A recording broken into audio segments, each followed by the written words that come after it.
नमस्कार। सखी के साथ में आपका स्वागत है।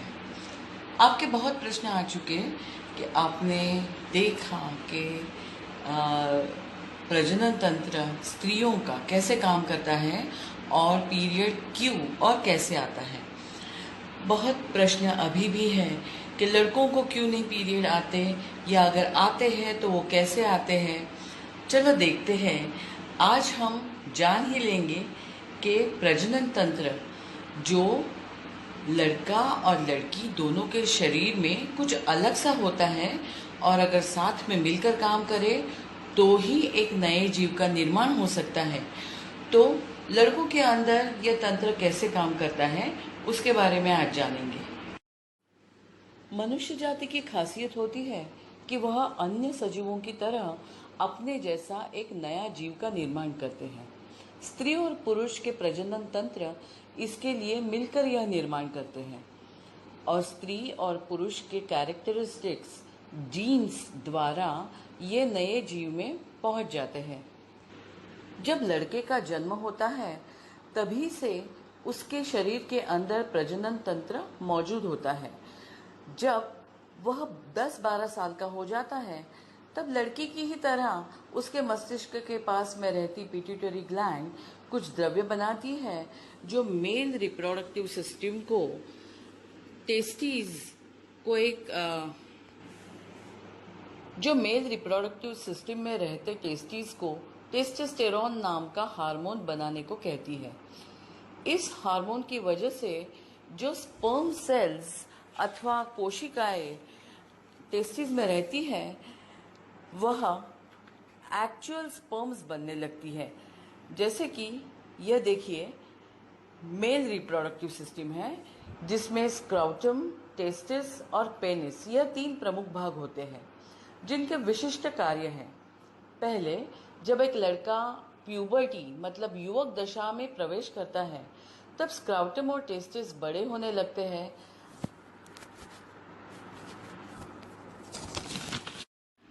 पेनिस लंबा और बड़ा हो जाता है और सेमिनल वेसिकल जो स्पर्म्स को स्टोर करती है और प्रोस्टेट ग्लैंड ये भी बड़े हो जाते हैं।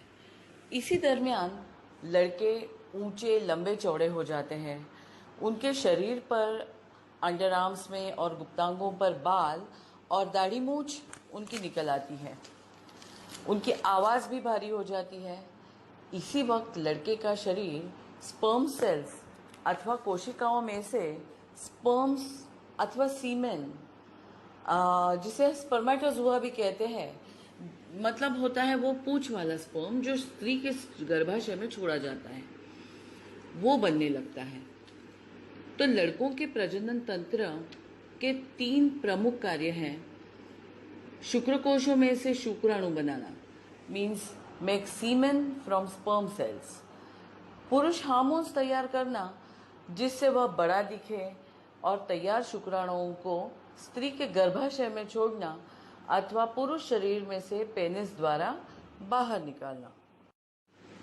मनुष्य जाति की खासियत होती है कि वह अन्य सजीवों की तरह अपने जैसा एक नया जीव का निर्माण करते हैं।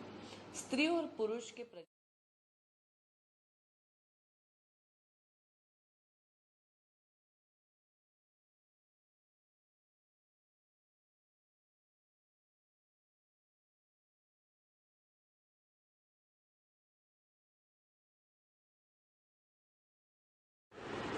तो समझ लिया आपने कि लड़कों के अंदर रहा प्रजनन तंत्र कैसे काम करता है। लेकिन अब बात मुझे कुछ और करनी है। आपने देखा लड़कियों में, मैंने आपको एक बात समझाई थी कि शरीर नहीं रखता पास जो चीज़ नहीं ज़रूरी। कुदरत के इसी नियम से आती है महामारी। लड़कों में भी तो कुछ ऐसे ही होता है। जब स्पर्मेक्युलर वेसल भर जाती है कुछ इस तरह से, तब वो जैसे पानी छलक गया, स्पर्म्स भी शरीर के बाहर छोड़ दिए जाते हैं। अब ये चीज़ कुछ लड़कियों में और लड़कों में एक जैसी नहीं है कि शरीर में कोई चीज़ भर गई, उसकी शरीर को ज़रूरत नहीं है, तो शरीर से वो बाहर निकाल दी जाए। अगर आप माँ हैं और अपने लड़के के कपड़े धोती है तो ये बात आपको तुरंत समझ में आएगी और आप अब उसके पापा से उसके साथ बात करने के लिए कहेंगी या खुद बात करेगी। इस चीज़ को लड़कों में नाइट फॉल या स्वप्न दोष कहते हैं।